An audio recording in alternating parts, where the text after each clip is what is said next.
Solitude. _29_. Unedited. Chanda. I allow my phone to ring. I didn't expect Mr. Nakamba to call me this late, but I can't let the phone go unanswered. August walks out, but I have a feeling he is standing close enough to hear the whole conversation. Let me call you back, I say. He walks back in. He was telling me how sorry he is about the firm. We are all concerned and worried. He responds. I don't know what to make out of his response, whether it is genuine or he is just trying to play mind games with me, but I don't say anything. I look at the time, it's 11 p.m. and I know Chibesa is somewhere in the hospital and I need to talk to him before morning.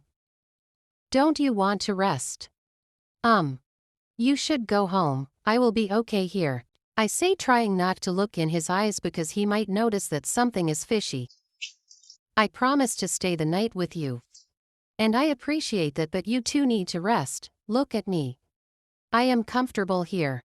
He sighs, rubbing his hands on his eyes. Are you sure? August, you worry too much, I say. If you say so, and please don't hesitate to call me if you feel bad.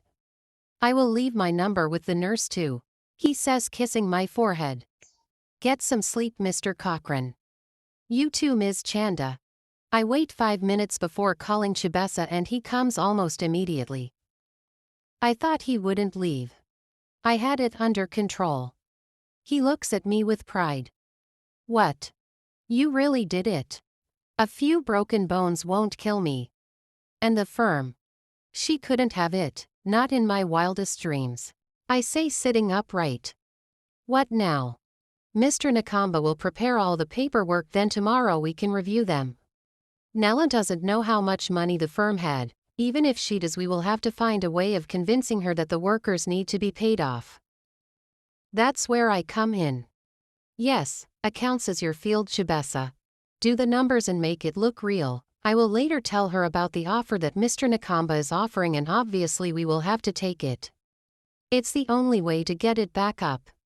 You had this figured out, didn't you? Chibesa, Nella can't appear from the middle of nowhere and take everything that I have worked for. I know, baby, I know. I look at him and smile. I need you to be back in your feet again. I miss you, he says, trailing his hand on my skin. I feel the hairs on my back stand. I don't know if I will ever accept him behind closed doors, but for now I am willing to keep this going. The following morning I request that I get discharged. The doctor doesn't protest because there wasn't much damage that was caused to my body. We have a meeting with the Nakambas and they have invited us to their home, so from the hospital we drive straight there. Already on your feet? Yes, ma'am, I respond as Mrs. Nakamba received us.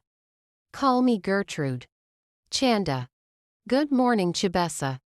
Good morning. She leads us into the house. I can't see any sign of children and I don't blame her.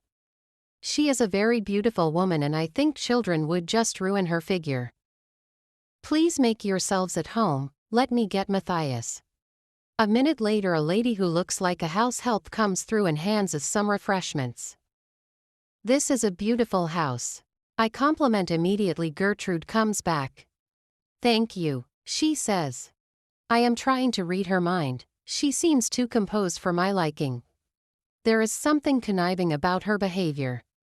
Matthias, darling, she says, standing up to meet her husband halfway. He kisses her gently on the lips. Good morning.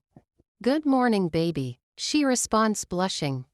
I try to look away. For someone who always looks serious, Mr. Nakamba looks like a bowl of marshmallows right now. Good morning, Chibesa and I say in unison. Good morning, he says back to his serious nature. He takes a seat opposite us. I will get right into business, he says, removing some papers which his wife hands us. What you have in your hands are land titles. As you both know, the firm is no longer in existence and the only thing that is there is land. I nod, perusing through it. I am willing to buy the land, rebuild the firm to whatever model you like, and you can run it as CEO, but it will be in my name. Also, my wife will work hand in hand with you. I put the papers down. That wasn't in the first agreement that we made. I know it is new, but Gertrude hasn't done anything in a while and I thought I'd get her busy. So why not on this particular project? Is this a way of monitoring us? You are an intelligent lady, he says. Well, I can't entirely trust you. Why not, when I am trusting you with this?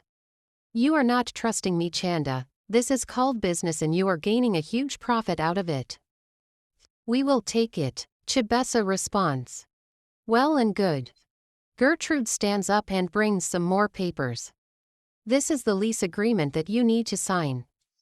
I take it and scan it through before putting my signature. Yes, my mother would be so disappointed in me, but then she is dead and she stabbed me in the back by handing over the company to someone else. You didn't read it. I know what is in there. Well, I guess we can start building, he says with a smile. Your friend and author, Winnie. Hibiscus.